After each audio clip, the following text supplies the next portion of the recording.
Hi guys and welcome back to the channel. Today I've got two replays in the American Tier 10 medium tank, the T95E6. Now this is a tank you can get for, I think it's gold. I can't remember, it might actually be free XP. I earned it for free like a lot of people did through the earn up we had a wee while ago. And it's a damn good tank. Pre 6.0 this tank was, you could see the potential in it, right? It was pretty nice. But it had one rather large issue, and that was its derpy gun at 0.38 accuracy. And that was a pain in the backside. Post 6.0, the crew system with the crew skills took that away, pretty much. And that means that this tank, if you have all the gun handling perks, it's fantastic. Because it's got great DPM, a great handling gun, great mobility, and pretty solidly troll armor in the fact that it will bounce things, but it's not exactly truly reliable. But the angles on the upper plate means you ricochet things. The 80 odd millimeters of sidearm means you can side scrape quite well. It's pretty nice in that. The turret, if they hit your turret just below the gun, then they might pen it.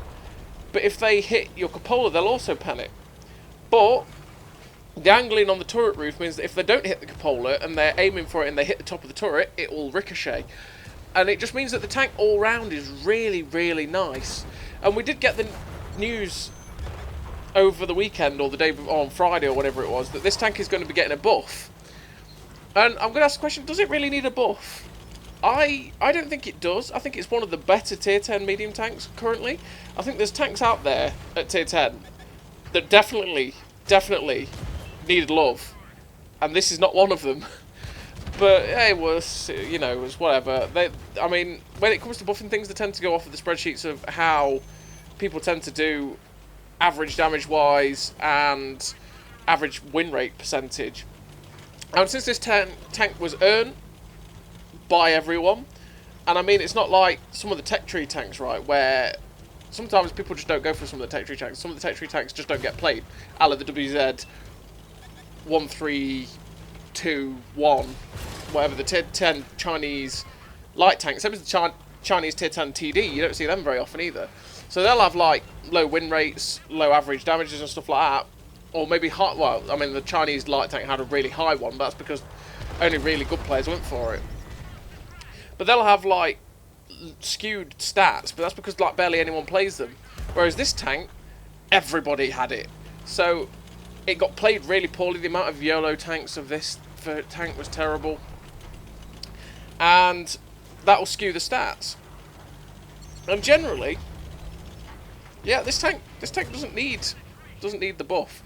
Its one drawback factor is its accuracy, which obviously got nullified with the 6.0 crew skills. And if that's one of the things they're going to buff, because they've not released the stats yet, they've not released what they're going to change, but if that's one of the things that's getting changed, then you're taking the one drawback of the tank away, which is kind of odd.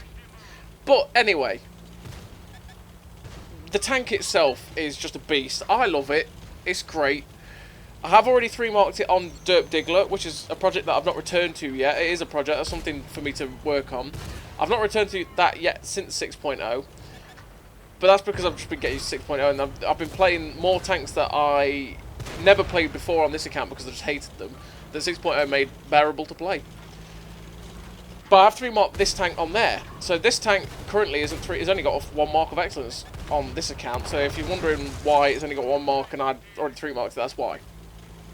So, run this game on El Haloof, and we've brawled and battled on this corner like this tank can. This tank can brawl really well.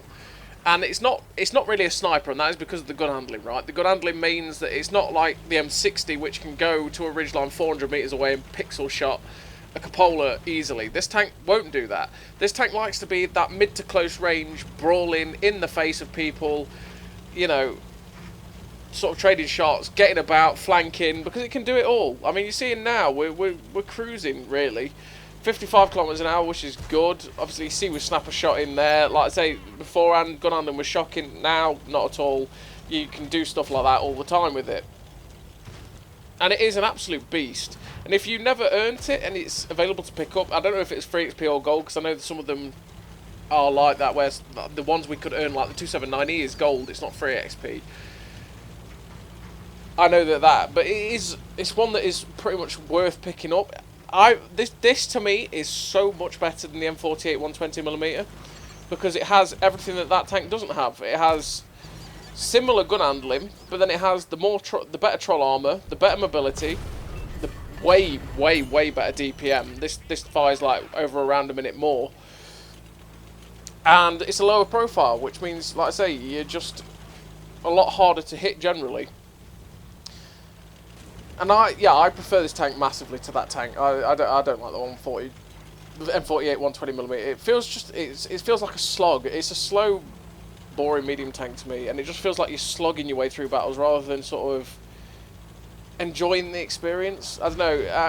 And that tank reminds me of an M48 pattern, right? But just worse because it doesn't have the soft stats of the M48 pattern where you can just hit every shot on the move known to man. So we're gonna try and get some shots at this T95, which Randy is currently trying to shoot in his M48 120, which he currently 3-marked recently. And he's trying to track it, and I track it in place because he looks like he's trying to swivel around to get shots at Randy. So I'm like, okay, I'll track it in place and stop it. And now we're just going to go for the weak spot at the bottom of the T95 that not many people do shoot at.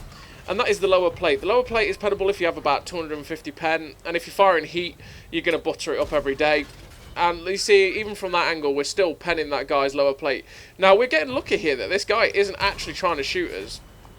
And yeah, Randy shuts him down. I don't know why he never shot at me, but we finished that game with 6k, 500 assistance. Nice little run around on El Haloof, and in a tank that is fantastic. And if you didn't know, Randy has a YouTube channel. I'm going to link it down below. Everyone go subscribe to it. He's going to start posting some of his ridiculous games that he has up on there as replays and stuff. If you don't want to see those types of games, go watch that, because the man does have some great games. Like I say, go sub to him. Also, if you didn't catch the announcement at the end of the last video, the pleb clan that we have currently, the community clan, is full. It's got the full 100 members, which, again, like I'll say again, thank you everyone for joining up. It's amazing that we've seen so many people join. I don't think any of us expected it to fill out as quickly as it did. And with that, we've got the pleb second clan, which is, instead of a dash pleb, it's now pleb dash.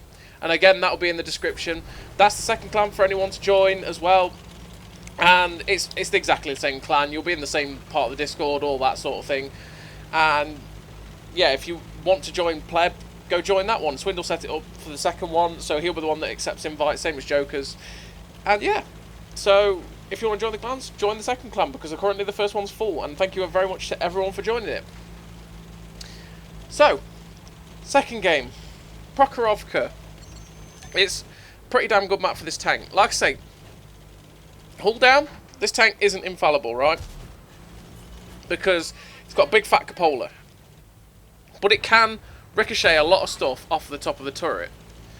Now for me, the cupola, well, I mean, the cupola on this tank is fatter, right? It's bigger than the one on the M48 120mm. But the one in the M48 120mm is actually 90mm thick, effectively. It's very easy to pen. Whereas this one is actually 200 to 240mm effective, depending on where they hit you.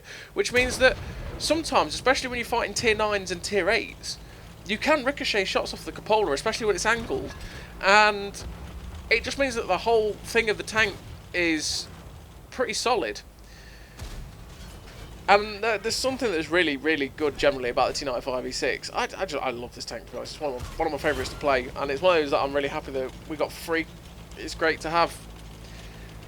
So we're on Prokhorovka anyway, and we've come to this ridge line here that I like to go to, because this area around the bowl basically means that you will be able to push your spotting and assisted damage up through the roof generally.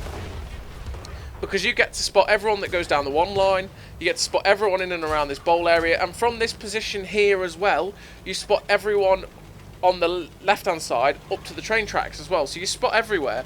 So you're getting good vision out across the whole line, and you can push out assisted pretty well, which is what you're going to see in this game. Now, currently we've lost a lot of health. We got slapped up a bit by artillery. We took the odd ping or two from the Super Conqueror and the Leopard. And we're just sort of being a bit more cautious.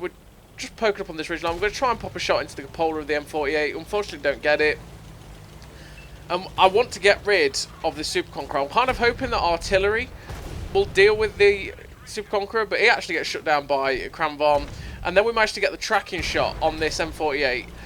He gets shot. We shoot him. Then he manages to get shut down, and the threats to us and our spotting were in the bowl. They get shut down, which is fantastic. And now we're just going to keep popping up and down this ridgeline, and the next threat to us is that light tank, that WZ. He's going to be a pain in the backside. We don't want him to be cresting this ridge constantly. We want to be able to stay unspotted, pretty much. When we pull back behind this ridgeline, we want to be able to poke up without getting spotted ourselves.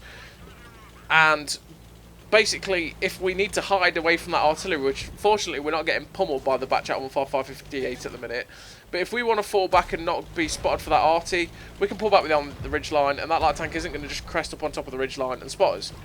Now, fortunately enough, the E5 shuts down the WZ, so we don't have to worry about that now. And here we go, we're spotting the sharpshooter now. Unfortunately, we bounced on the sharpshooter. I think we hit his turret. But that's the thing, if they try and sneak up that little line there, like where that sharpshooter is, from this position, we'll spot them. Because that is another thing that we have over the M48, that's V-range. We've got like 410 metres V-range, which boosted up with crew skills, like I say, and having optics and vents, means that generally, yeah, you have incredible view range. So you can just spot everything up. So we're going to keep bobbling up and down on this ridgeline. I was looking for shots at that WZ, 111-5A, but he's, or is it 5A or 111-14, whatever. We're not getting shots at him, unfortunately. He's kind of hull down, which is a pain in the backside. We get a nice shot into the sharpshooter again. We try and pop another shot in. We get it in, but then we take a big tag. Take a massive hit from back there, and that must have been the T30. He slaps a shot in. And now this E100's coming for us, and it's like, oh god. We've got the heat in. We try and pop a shot through his turret front, and unfortunately, we bounced. He misses us, fortunately enough, though.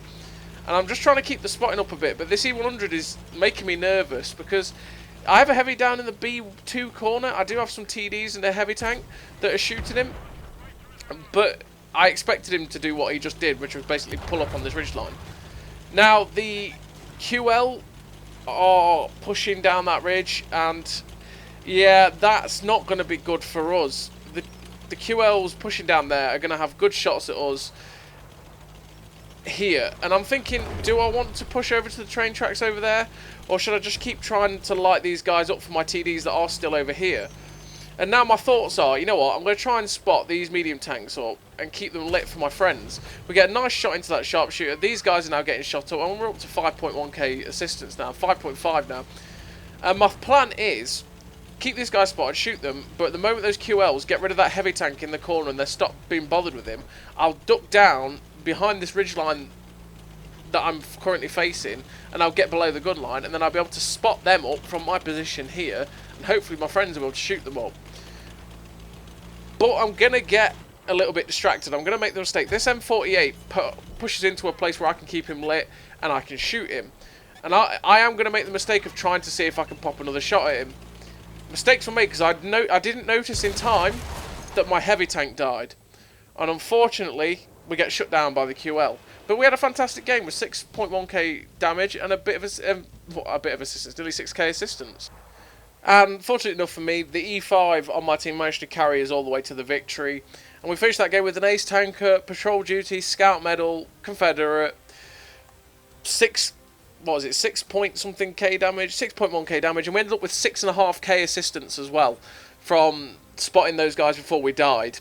1800 base, and it is a fantastic tank. So as always, everybody, thank you very much for watching. Go subscribe to Randy's YouTube channel, and I'll see you next time.